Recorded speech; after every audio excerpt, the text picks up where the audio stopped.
Okay.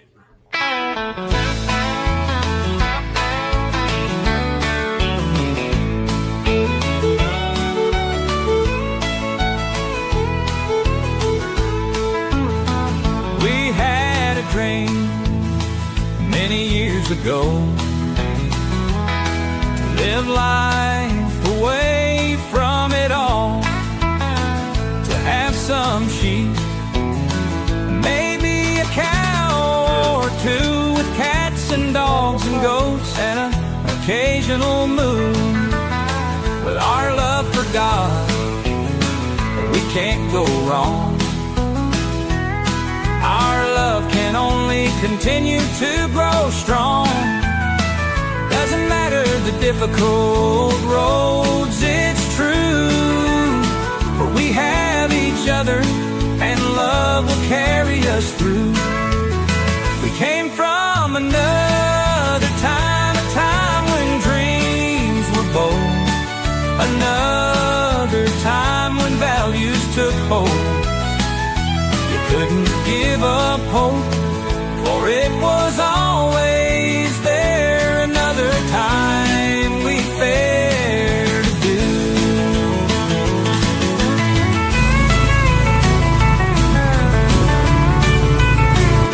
Say hi. Hi. Wait.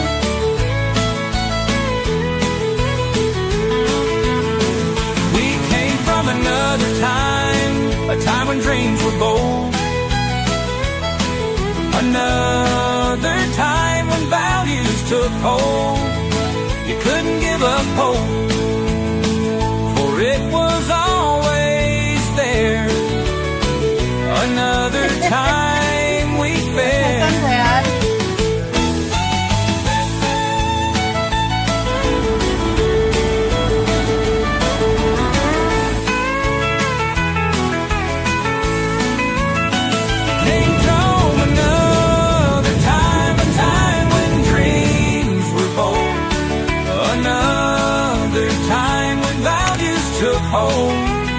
You couldn't give up hope, for it was always there. Another time we fared. Put the Todd in the tent with me and the kids. And the feed.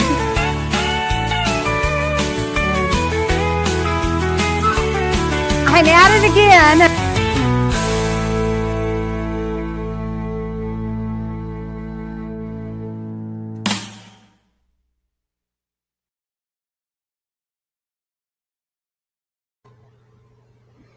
Hello, everybody. Hello. Welcome in. Let me just go through some of the chat real quick. And first I want to say thank you so much, Tony and Angie, for coming in. I really, really appreciate it. And all of you that are in the chat today. We have Karen and Jennifer, and we have Evelyn and Heartland and Chin, of course, Heather, Jaden. Who else did I see? We have, did you say Jan? Yeah, Jan. Jaden. If I'm missing anybody, please forgive me, but we'll stop in probably at the half-hour mark and check out some more chats and see how everyone's doing, okay? So I want to say hi and welcome in. Thanks for having us. Yes, thank you. And I have a special treat for you because I don't know if everyone knows Tony and Angie, but those that do, they know what special people they are. So I thought I'd do something special today. And not that none of my other guests have been special, but I just started playing with this, writing these little songs and lyrics. So I wrote one tonight.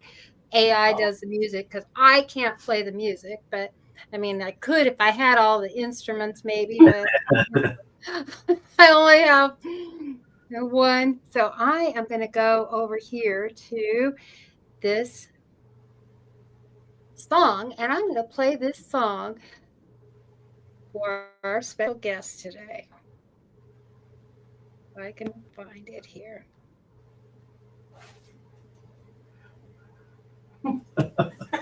Sure, Jan. What's that? Jan. She never met us before. Yeah. Hey, Tish. Hello, Karen.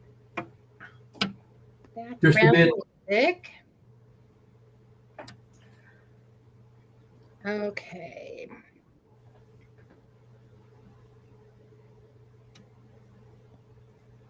I have a hard time with this scrolling thing here. Hey, Kevin.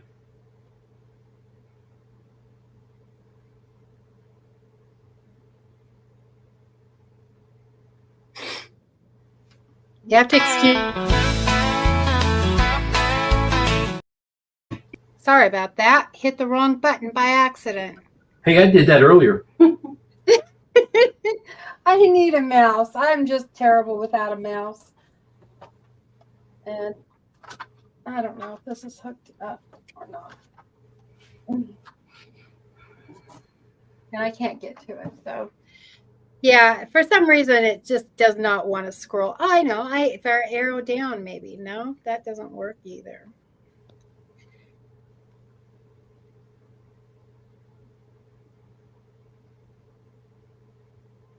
Hey, Jennifer. There, I'm going the wrong direction. That's why. What that was.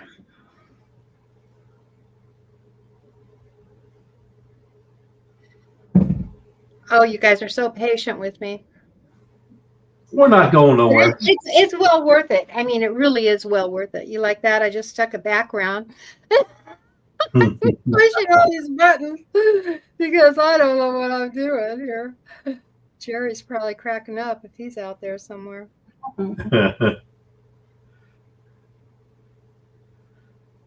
Jennifer just loaded her wood stove. 4 hours from now. Good.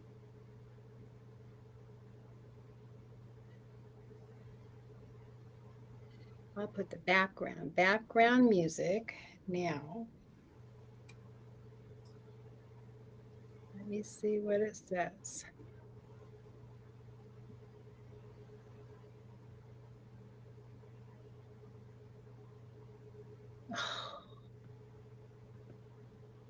Okay, here we go. Are you guys ready? Sure. Here we go. Hey, Joey.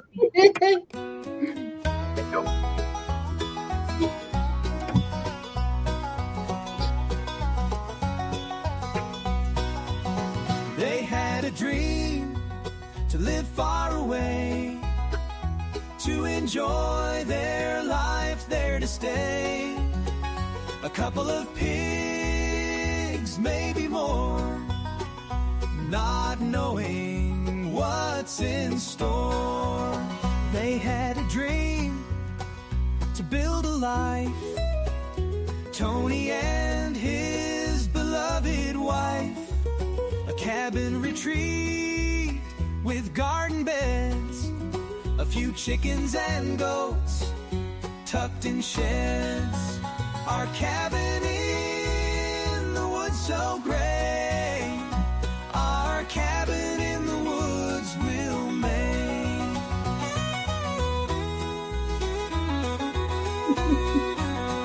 Love it. It's pretty good. Well, I'm not Beethoven, okay? Our cabin in the woods so great, our cabin in the woods we'll make.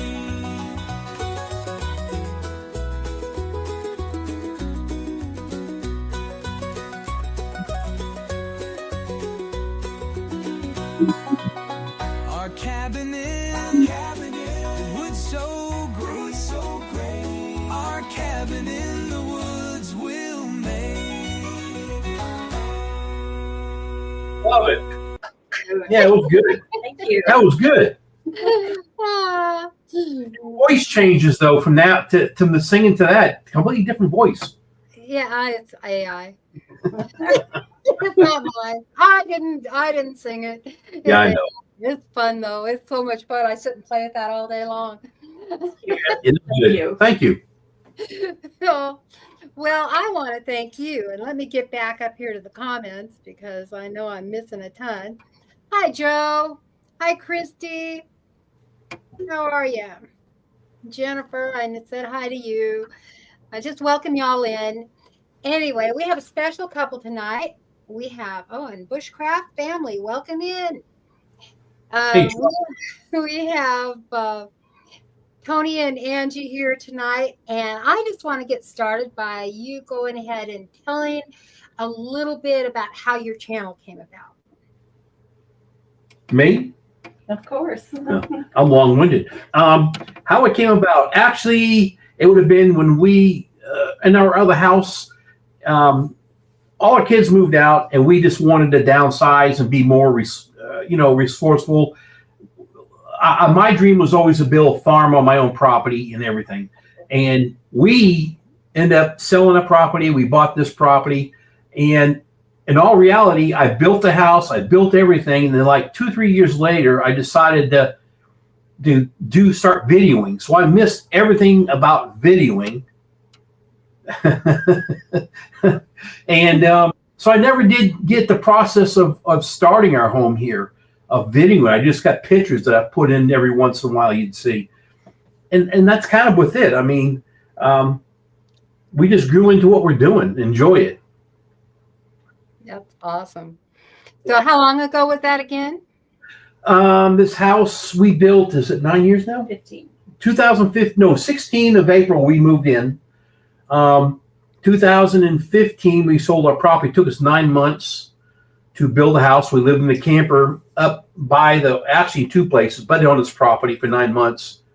I watched every stick go up on this house. And Angie's laughing because the builder one day called her and said, what did he say? He's been watching me all dang day. I told him I'm watching him because I know what's going on. You're not going to, I know. Yeah. He always said he watched us all day long. I'd sit on the front hill in the chair. I didn't miss nothing. Loved it. Yeah. So is that when your channel started as well? No, it started, I'm going to say really videoing probably started about 4 years ago, maybe somewhere around there, or 3 years ago. But I always been on YouTube watching other channels for many years. And it just started. At first I started it so the kids can be there to watch it, the grandkids, and then my mom and brother who lives in Florida, so they can see what's going on. Yeah. And then from there, it just kind of got a little bit bigger here and there, and that's it. Yeah. We kind of all start our channel that way, don't we? Yeah, we love do. our kids and grandkids and yeah. Yeah. And it just takes its own shape. So why don't you start off we'll start with Angie. How's that? Okay. Tell us some of your most favorite stories as a child, Angie. Like a story like how when I was a kid, I used to go out into the shed in my parents' house because I like to be by myself. So I'd go in there and I'd play in there, and it was dark and there was a window on the side, but I would just go in there and sit in there and play on the concrete floor, even though I had siblings, because I liked the peace and quiet. So I was probably, I don't know what I'm probably diagnosed now, but anyway, but I do that until I saw a spider, and then, that was the end. But, just your favorite childhood stories, memories that you had, from 0 to 10. So just growing up, I had to grow up a little sooner than expected. My mom worked nights. I took care of my 2 siblings. We used to play outside all the time. Of course, I took a lot of the motherly responsibilities on. I remember a lot as a child with my grandmother. She was like my role model. Yeah. I would spend a lot of time with her, cooking, making crafts, spending the weekends with her. We lost her about 10 years ago, this coming Sunday. Oh. Being moving from Minnesota to Oklahoma. I was born in Minnesota. We moved a lot. When we were in Minnesota, we used to fish. We'd go fishing, ice fishing, snowmobiling, a lot of outdoors things. Yeah. What were some of your favorite outdoor things? I loved ice fishing in general. Yeah. I love fishing too. You know, it's really neat when grandmothers, because my grandmother was like that too. She would teach me she taught me how to sew and cook and can and all those things at a very young age. So I learned that really young. Grandmothers have can have a really strong influence in your life. And I know I took after mine. Right. So yeah, that's quite a loss when you lose somebody you're that close to like that, and it's had such an influence on you. Right. So, Tony. Me now? Okay. We're going to come back to some of this. We're going to come back. Mine would be a very young age. I always remember going to my grandfather's house, grandfather's house, and he was a big gardener.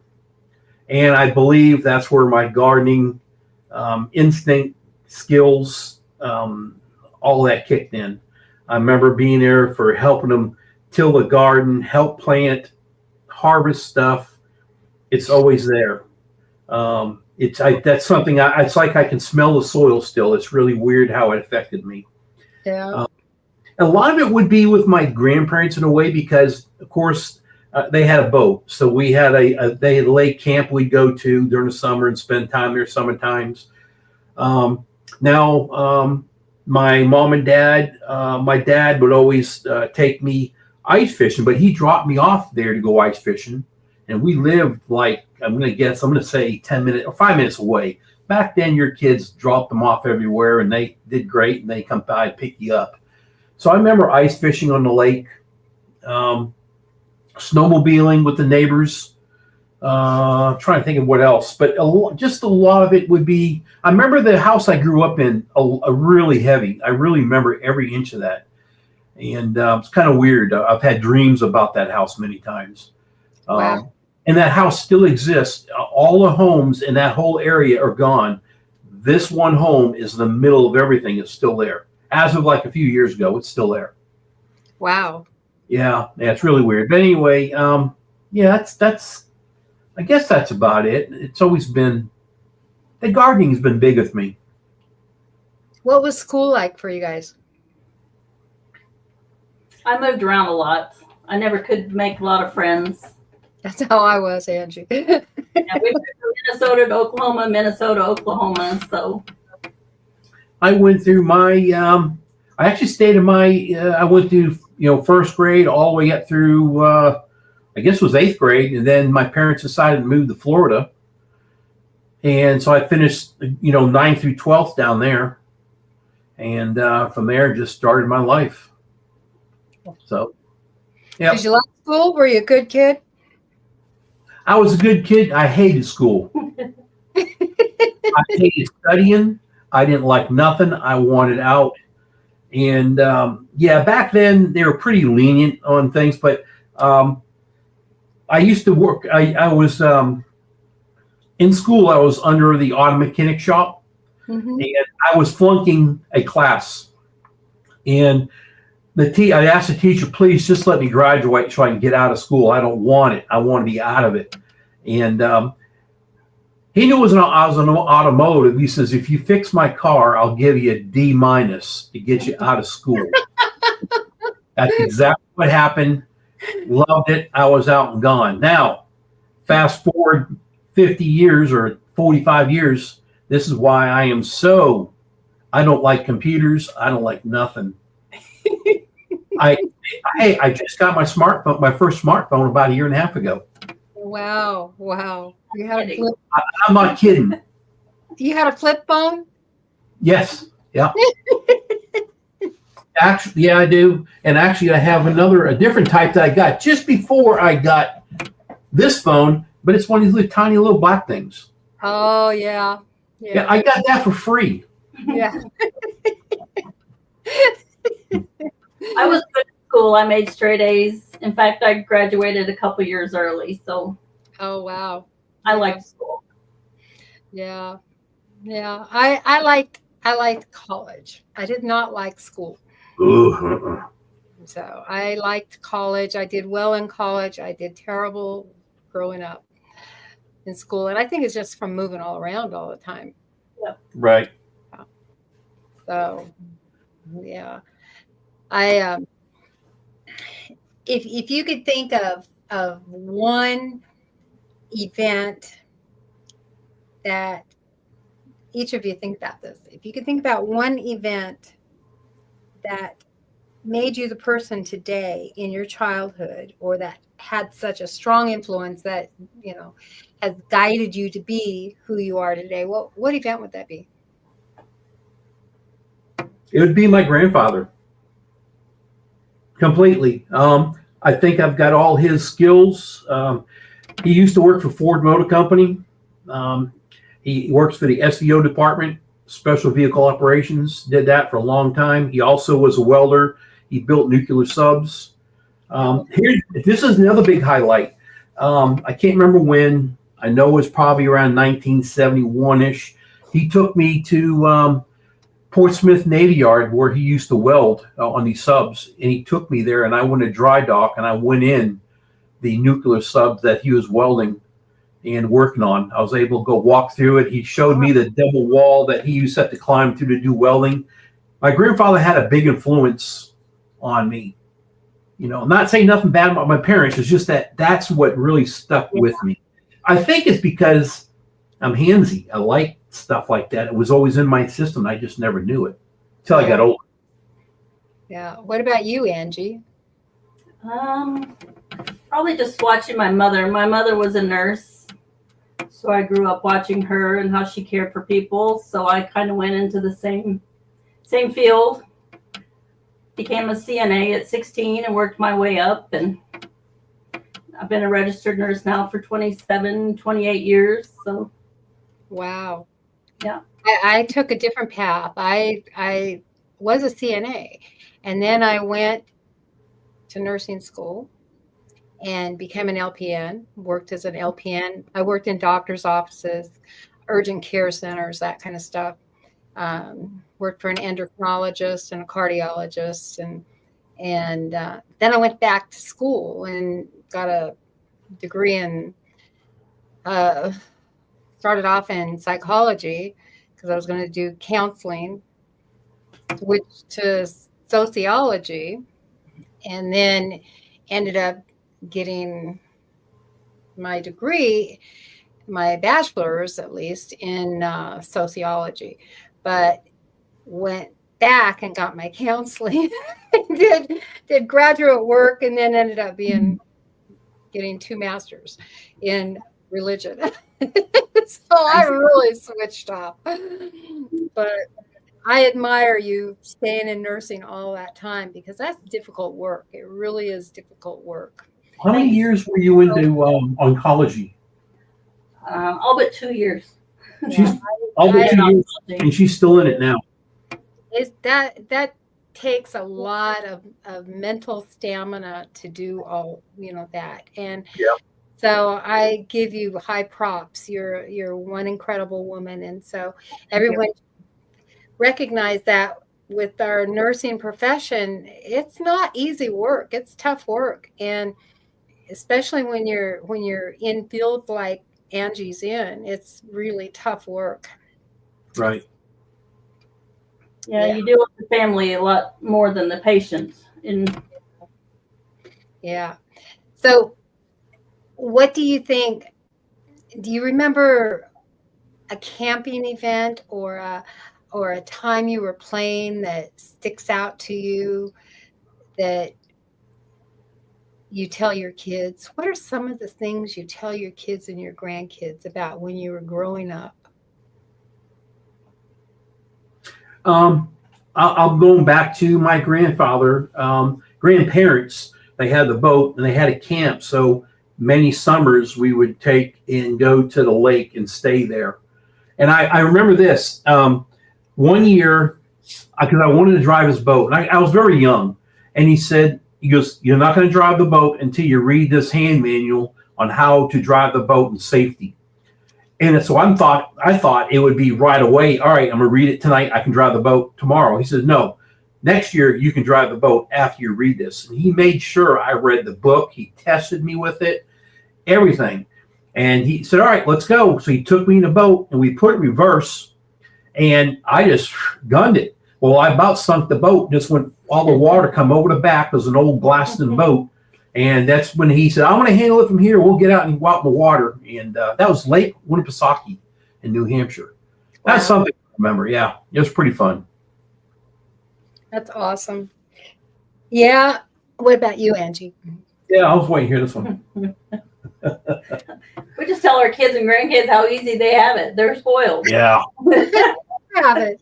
They do have it easy, especially if we're from, moving way up north to the Oklahoma, and yeah.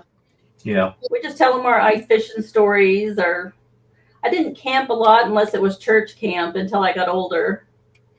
Did you like church camp? Yes. Yeah. I hated church camp. Really? I remember Beaver's Bend and stuff like that we would go to, and we enjoyed it. Yeah. Yeah. So what were your teenage years like? Did you find yourself ever getting in trouble, or were you Actually, hang out with your friends? my mom would tell you that I was an angel. Really? And I was. Now, okay, I wasn't kinda. When I started driving, I started street racing. That they never knew anything about it.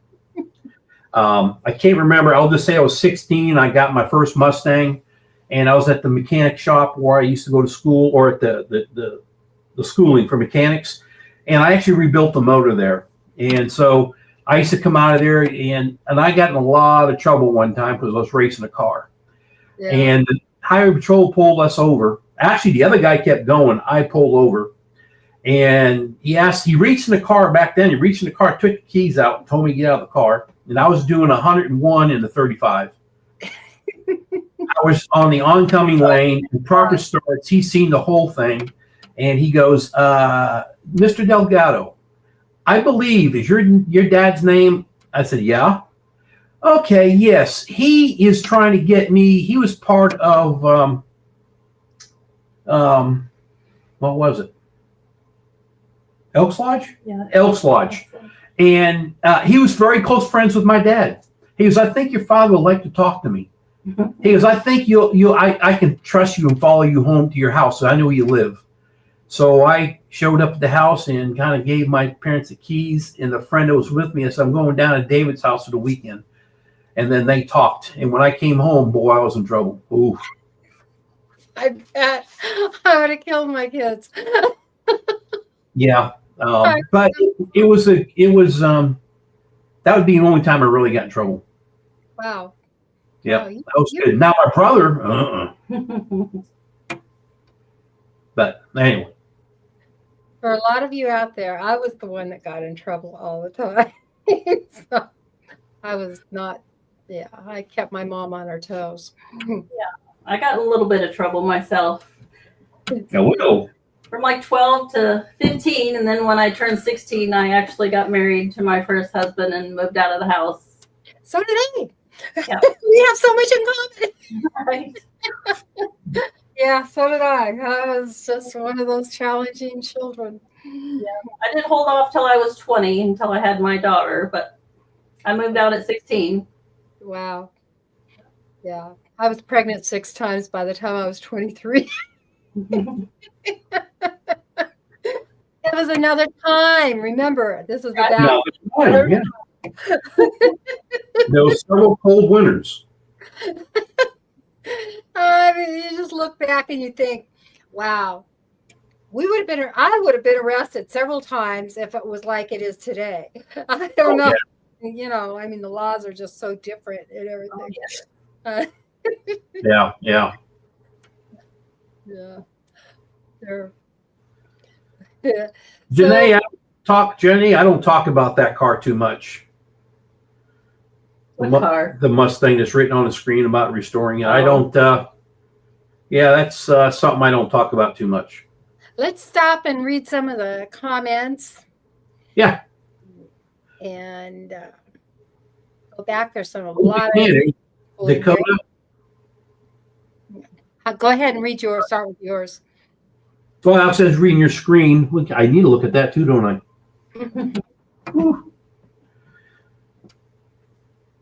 Garden State, there's, yep. Whoa, my screen just jumped. Thank you, Jenny. There's Karen. Who's that?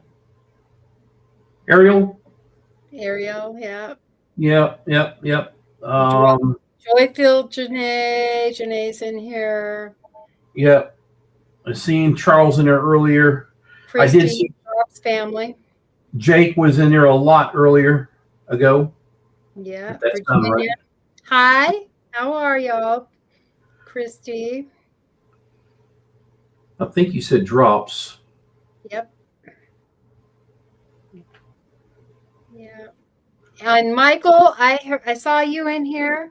That's my son, Michael. So if you ever see Michael come up, he is my son. Old Pecan Homestead is here. Yeah, that would be Kayla and Shyla, I think. Kayla and Dakota. What did I say? Dakota. Yeah. And Shayla. Yeah, I'm messed up with words.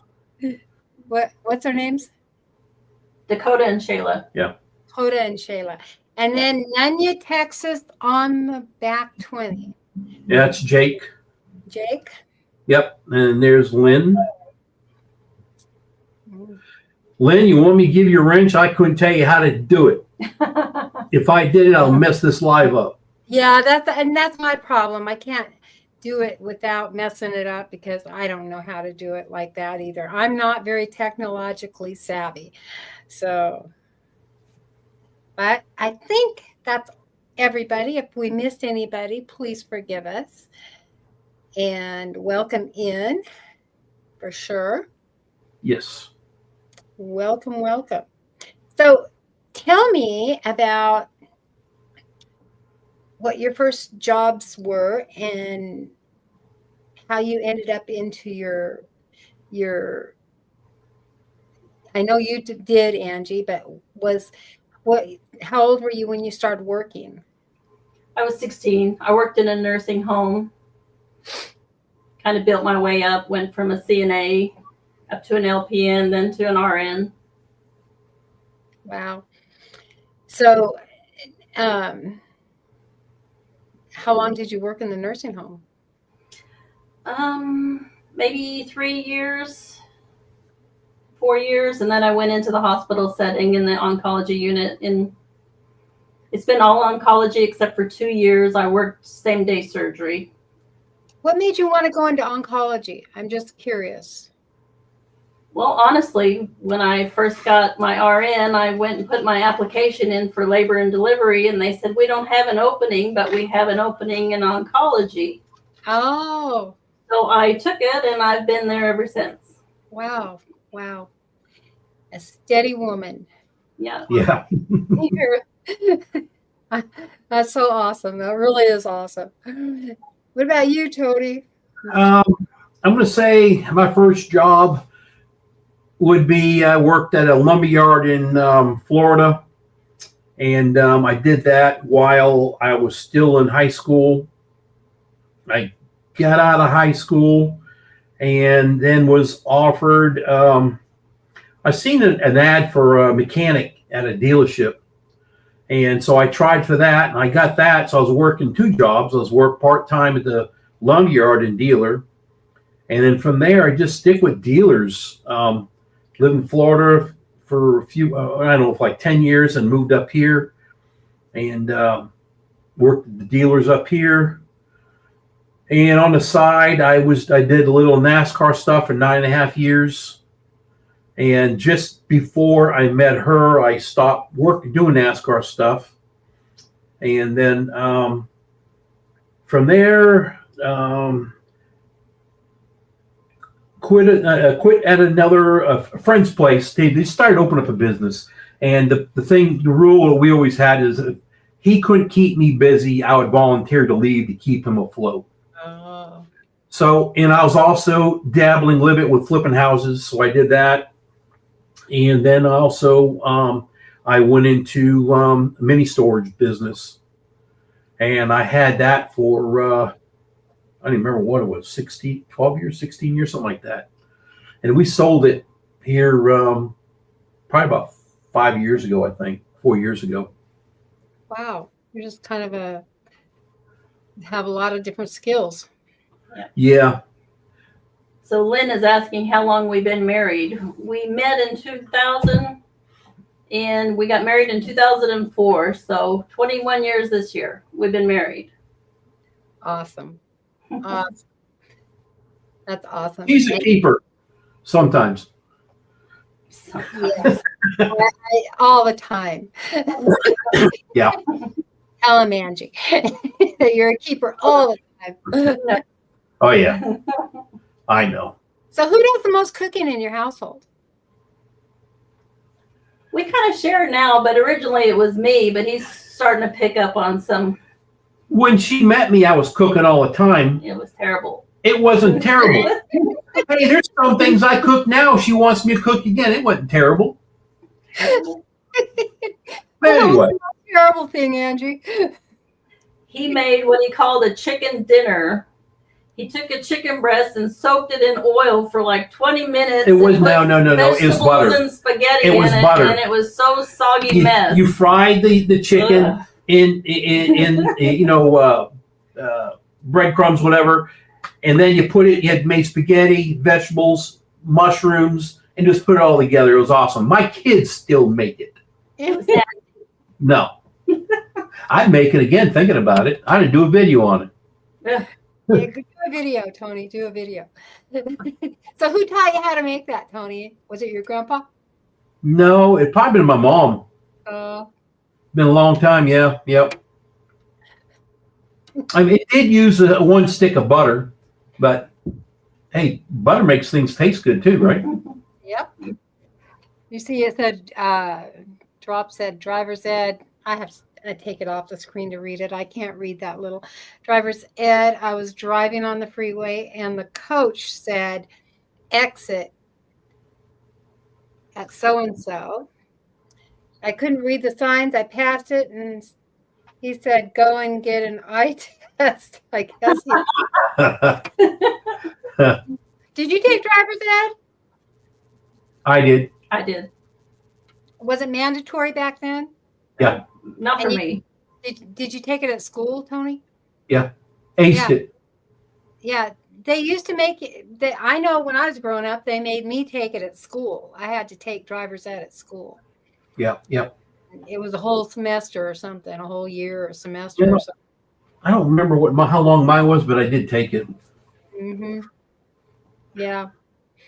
I think they should do that still. Oh, yes. Definitely. What are some of the things that you think they should still do? What things should they still do? Yeah.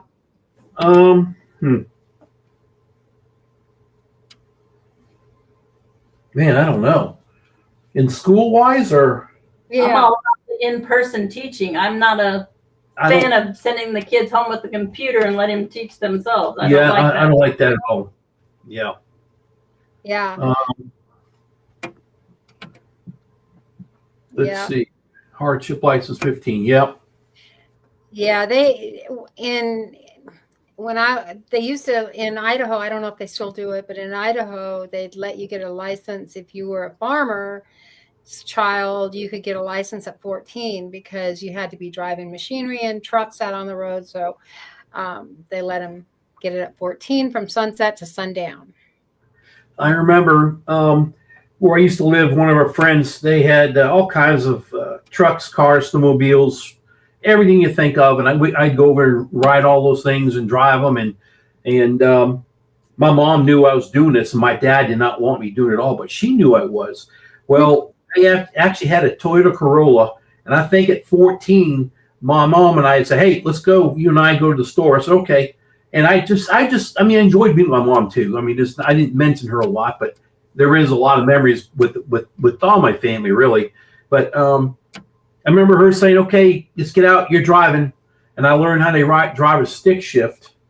And when my parents sold the house, the car got sold with the house, and it was out by the driveway. And not thinking, we're rushing to go, and my dad told my mom to go ahead and move the car in the garage for them. I said, "I'll get that, Mom." So I jumped in the car, started up, and drove it straight in the garage. And my dad freaked out. That's the first time he found out I was 15 years old that I can drive a car. It was good. Stud. Jason and Tara, welcome in. Hey guys, I have a feeling it was probably a good deal that both my parents are driving in separate cars all the way to Florida, and I drove with my mom too. It was probably safer. He was not happy. Whew. Yeah. See, my dad was pretty smart. He got me a '56 Chevy for my first car when I was 16 years old, and it was an old school district car, so it wasn't pretty at all. And it had the shifter on the column. Okay. And it was manual, and he knew I wouldn't be able to drive it for a long time until I learned how to drive it. So he was pretty smart that way. Yeah. So when you learn to drive that, you can drive it. Right. So I've always been able to drive stick. Problem. I learned. Yeah. So that's what I learned with. It was a stick. Yeah, me too. A Ford with a stick on the floor. Yeah. I think it's hard to find them now. I mean, it's really kind of hard to find, manual transmissions now. Yep. Did you ever skip school? No. I did. I did. You never skipped school. Wow. You were such a good kid. No, I was. We'd call in for our friends saying we were their parents. I did this. I can tell you that I was with a friend of mine, and we used to go at lunchtime, go to the beach and play volleyball. And one of my videos I did maybe 5 months ago, I went to Florida again, and I was standing on a boardwalk with my mom and father, stepdad. Anyway, we're standing there, and I was talking about how I would play volleyball. And that's the beach I used to go to. It didn't have the boardwalk. It was straight road to beach. Anyway, me and my buddy were out running around. We were racing around on the beach in the cars. Well, the police were called. And we had a head start, and we were trying to beat them to go over the causeway to get back on mainland again. And the police cars were waiting at the top of the bridge. And so actually in the video I did where my mom and I, we were driving on the side road, is what the road that we took, that we ditched behind a fishing shack that was right by, it's now not a drawn bridge, but the old bridge used to raise up.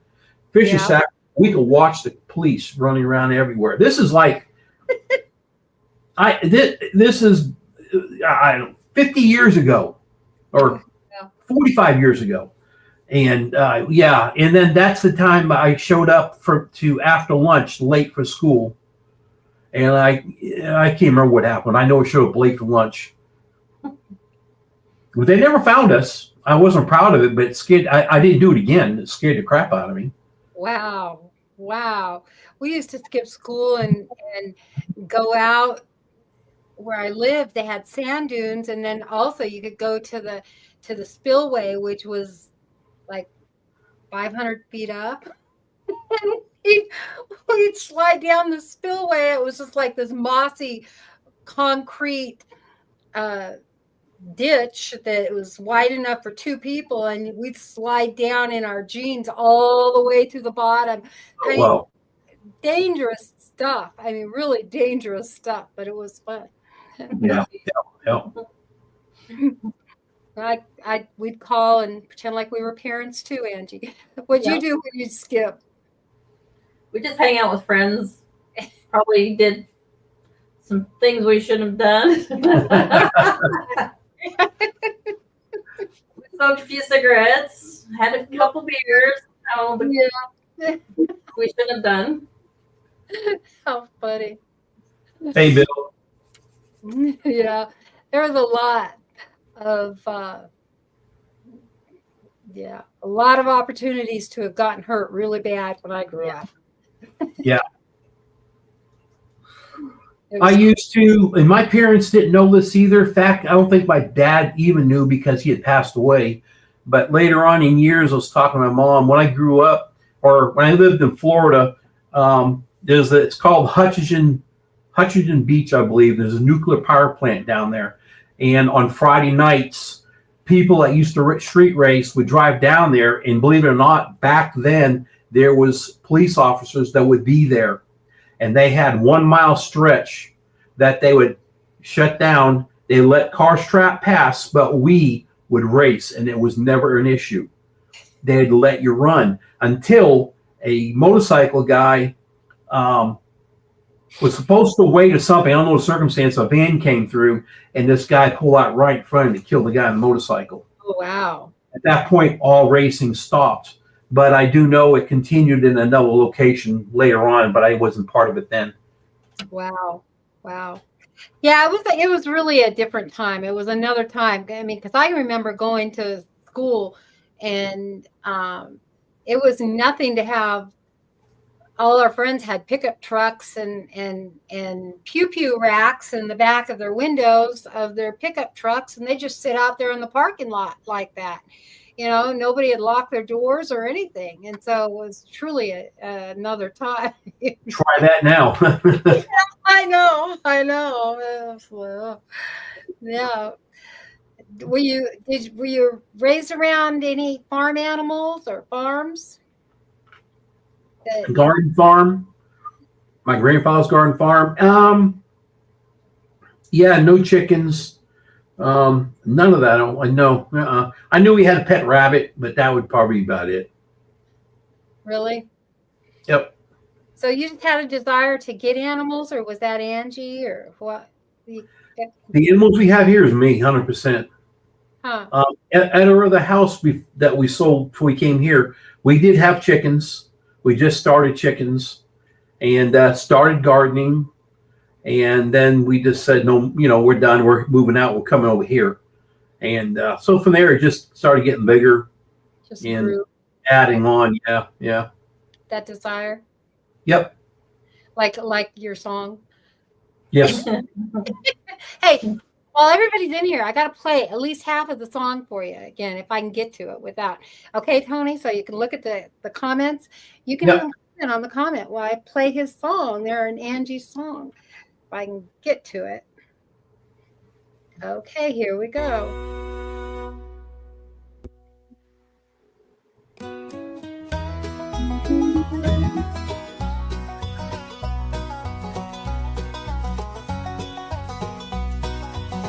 They had a dream to live far away, to enjoy their life there to stay.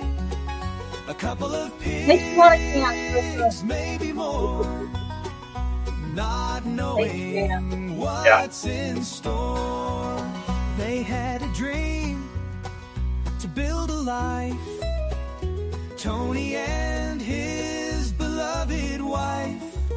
A cabin retreat with garden beds, a few chickens and goats tucked in sheds. Our cabin in the woods so gray, our cabin in the woods will make.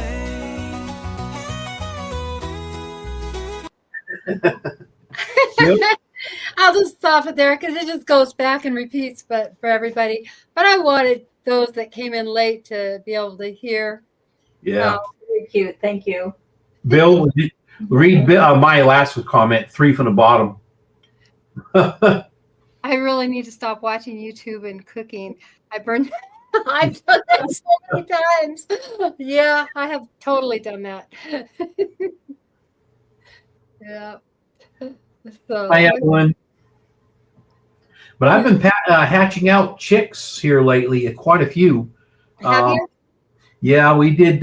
We did 9 survived the first round, which is when we had the fires and the tornadoes. We lost power for several days.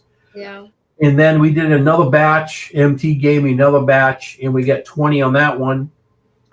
And they gave me another batch for somebody else. So I'm hatching out, and I'm going to be doing a video on that one also. Well, I guess I can tell you. But anyway, it's Josh Sherman Family Farm.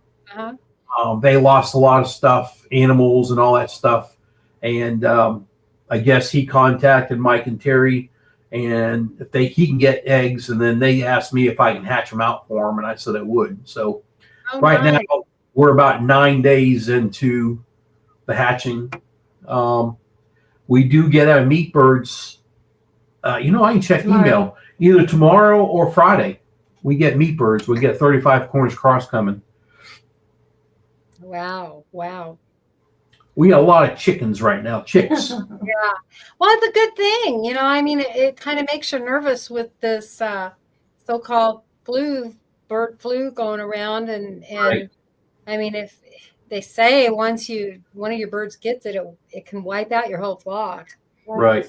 Karen, she's always, whenever I walk the dogs, if the side door is even open in the garage, she runs in and she whimpers and sometimes jumps up on her rear legs trying to peek in over the brooder to see the chicks. To watch the chicks. Yeah. She's a guardian. Babies. Yes. That's so sweet. So yeah, we're really precious with the price of eggs right now. Yeah. Yeah. Yeah. I'd hatch as many as you can. I need to get a rooster so I can hatch some. So I want to get as many eggs as we can put up like we've done before. We had a lot of eggs put up, and our chickens just quit laying eggs over a year ago, and we've used up all of the eggs we had stored. And but my goal is to do like Mike and Terry if I can, where we get enough birds where I can provide eggs for somebody to hatch out if they want them, because I thought it was so cool. Yeah. Literally, they've given me. We've gotten a total of 90, and then Josh, they've got another 41 that's in there now. So they've given a lot of eggs away and helping people, and I like that. Yeah. Yeah.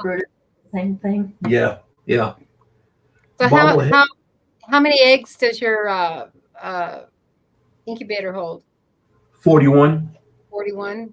Yeah. So you have a big incubator then. Yeah, it's pretty big. It's it's pretty big. I can't. Anyway, yeah.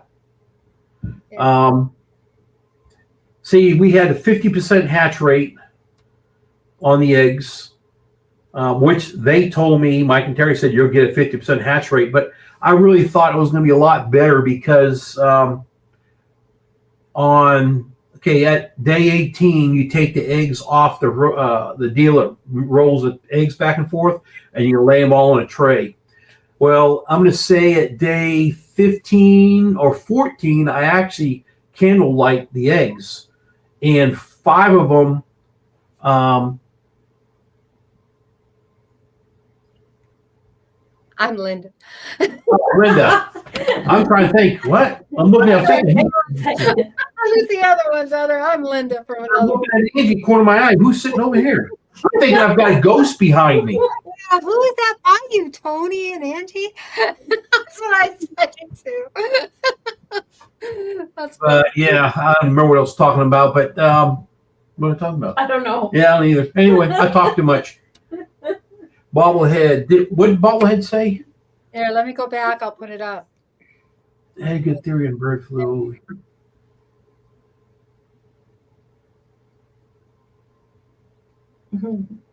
You know what? Who said that? I believe the same exact thing. I can't read it. Read it out loud so I can hear it. And Bobblehead had a good theory on the bird flu stuff. We need not to call the infected and let them build a natural immunity to it. Yeah.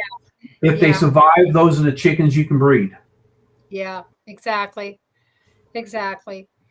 Right. Well, they say that you can treat the birds, but it's what is it? it's a shot or a I forgot what it is. I don't want that stuff in my meats. Yeah.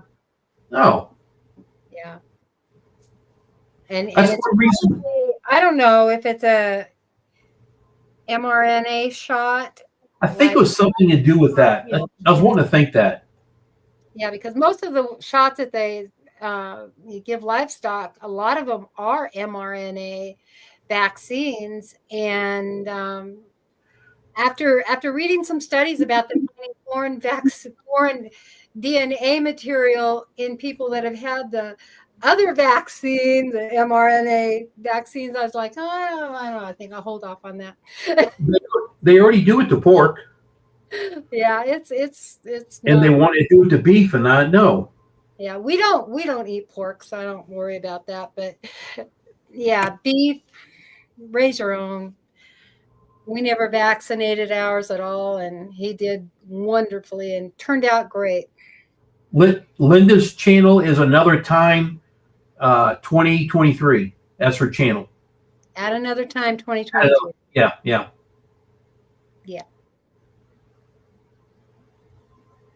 Yeah. If you can, we've never vaccinated our animals ever, except for our dogs, of course, but for rabies and their vaccines, but we've never vaccinated our livestock, and we just don't have any problems with them. Right.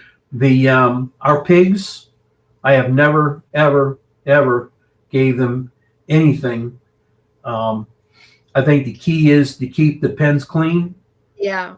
And my last set of piglets that we sold, I told every person that got them that these have never gotten their shots.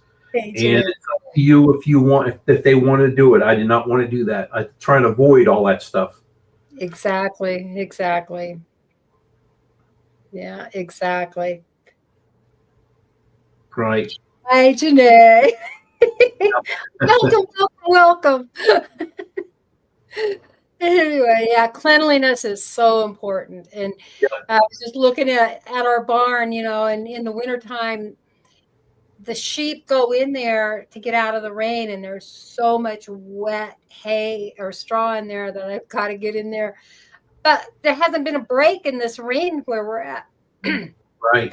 So it's just like impossible to get in there. Right. Yep. I think that's one reason why on both of my the pig dominiums I built, they're on concrete. So they can't wallow, they can't dig, they're off the ground. Yeah. And I've been thinking about going into my barn and cleaning out all the muck and doing the dry pour method, because I've done the dry pour method several times. I have some videos on it, and I've done the dry pour and do at least the stall that gets really wet all the time and muddy and icky, do that in a dry pour for those sheep and keep that cleaner. I'll be able to keep it cleaner, excuse me. Right. Yep.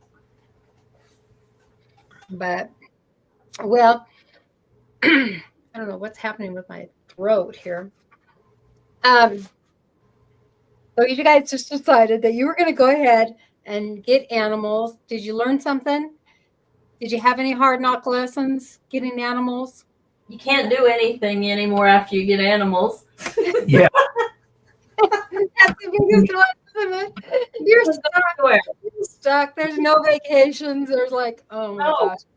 We're using up all of our friendships and kids. Our kids live an hour away from us. Yeah, ours do too. We work in that area. So literally if we're going to be gone for almost a week, like we take our cruise, we're going to have somebody living here for a full week. We already told one of them we'll pay him, so much money a day, take your vacation pay, and time to make some money. I mean, we just can't. It's hard. Yeah, it's very hard. It's very difficult. Yep. And you have to end up paying them, because they can't just come out here away from everything. And it's rough. But our grandkids certainly love coming to visit, though. Yes. First thing they want to go They see the enjoy goats and the chickens always, and the pigs, but the goats really. How old are your grandkids? The oldest is 12. The youngest just turned 1, and we have 10. Wow. Yeah. Wow. That's awesome. Yeah, that's awesome. So I have several here in this area, and then I have a bunch out west in Washington and Washington State. So I have several. I have 16 grandchildren and 4 great grandchildren, almost another one on the way. So Nice. Yeah. a lot. I see what your comment about them. I understand that, but our soil is very sandy, and it really isn't a problem. If it rains for like days, for like the first 2 days, Paul, Hello, Paul. you'll smell it, but then it goes away. It's not an issue. It's crazy. I mean, I was really worried about that, but it's not an issue. And they are probably 300 feet away from the house is where they're at. Wow. Yeah. So you have real sandy soil, huh? Yeah, yeah. You're, It goes down about different areas, but that area is about 3 to 4 feet. And then it really gets deep in some other areas. It's really wavy. I don't know why it's like that, but yeah, we have all clay. right. So That's what we used to have at our other house. yeah. It was all clay, and I did not like that. No. Water But- just on top all the time. Yep.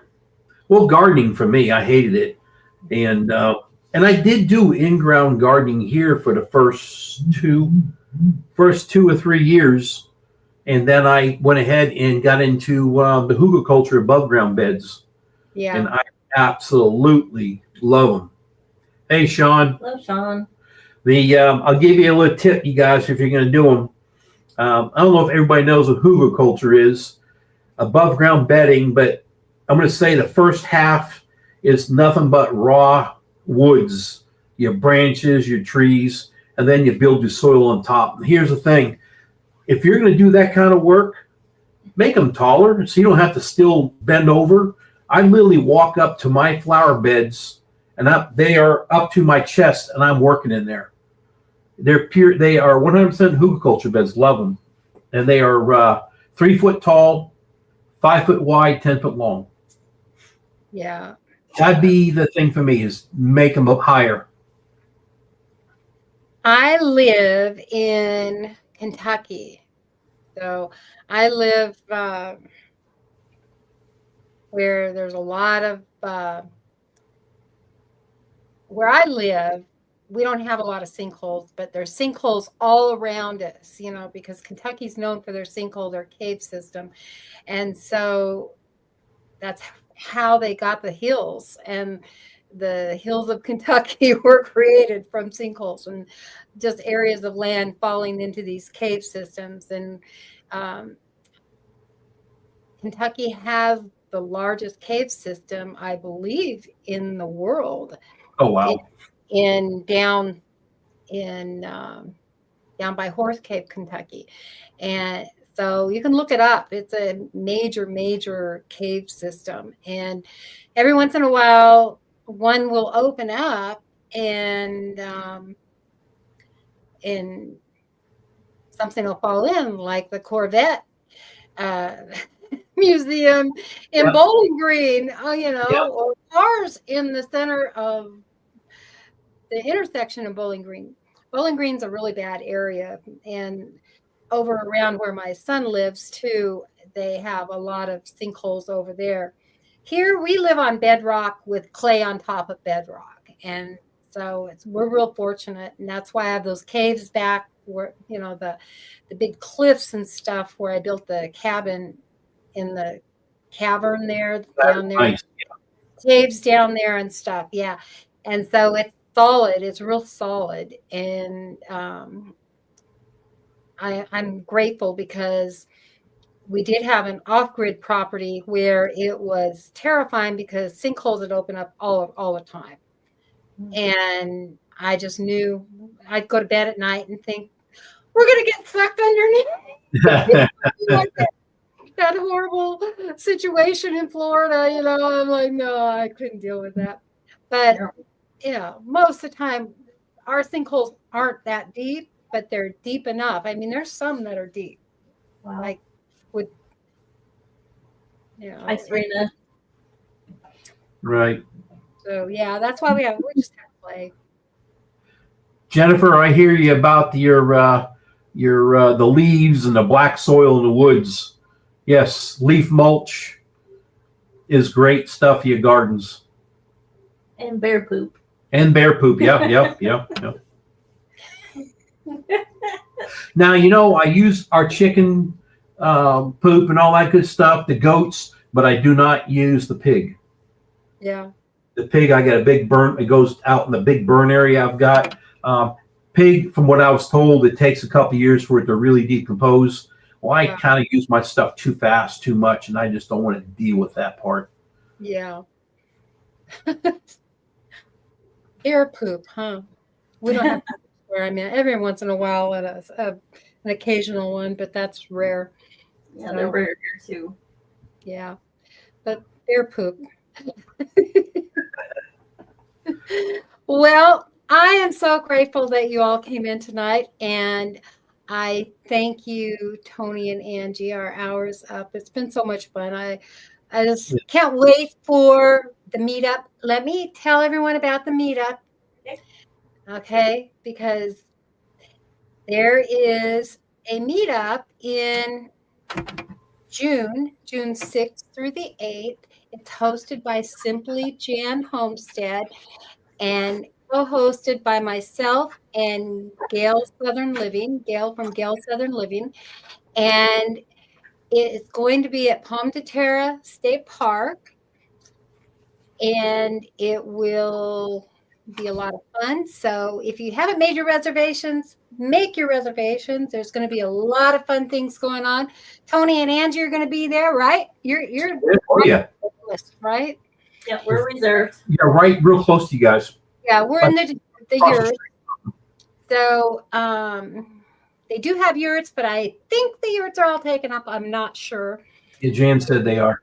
Yeah, but they do have cabins. They have RV hookups and tent spots, and Jan has reserved the pavilion so that we can have we have that all day on Saturday. There's going to be giveaways and games and karaoke and a jam contest. So if you do come, bring your favorite jam, bring 2 bottles, 2 jars, and there's going to be a free seed table and that you can, or a seed swap table that you can swap out seeds. And then there'll be a free item table as well.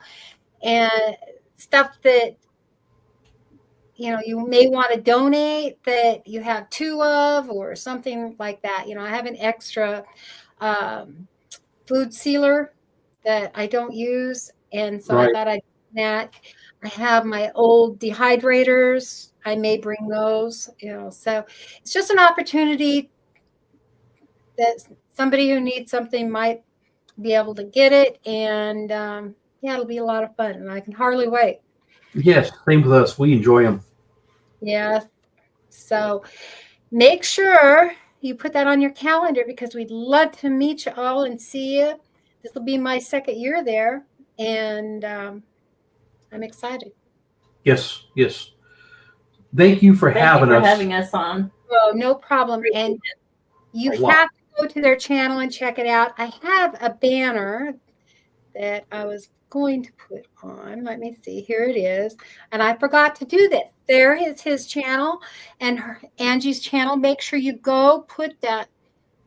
You know, if you're not subscribed, please go over to their channel and subscribe there. You'll love his content. You'll love his animals. And they just are wonderful people. I just love them to pieces. So we love you too. grateful to have them on here tonight. And I thank you so much. And I will see you. We'll see you. Yep. And everybody have a good night. Bye. Be safe. Good night, everybody. Good night. Good night. Be safe.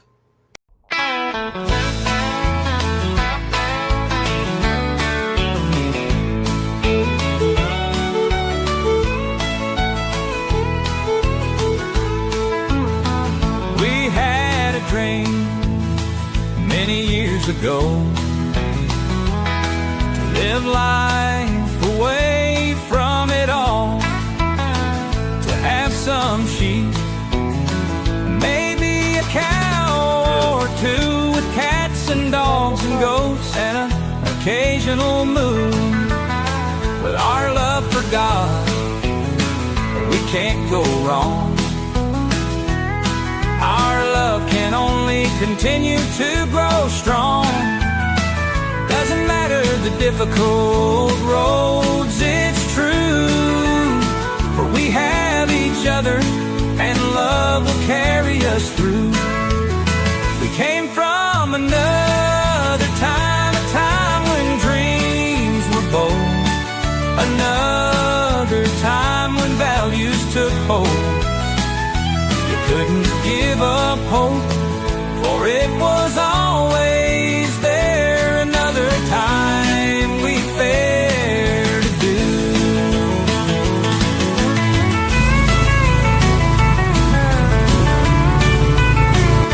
Say hi. Hi. Wait.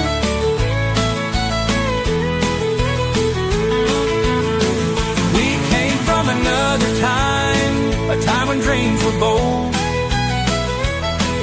another time when values took hold. You couldn't give up hope, for it was always there.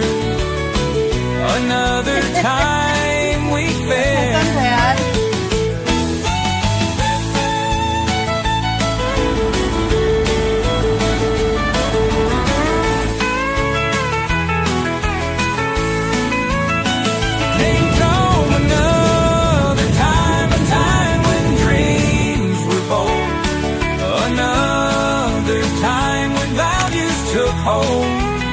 You couldn't give up hope, for it was always there.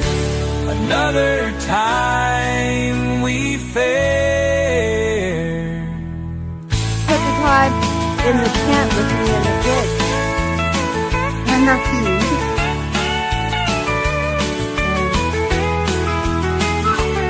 I'm at it again.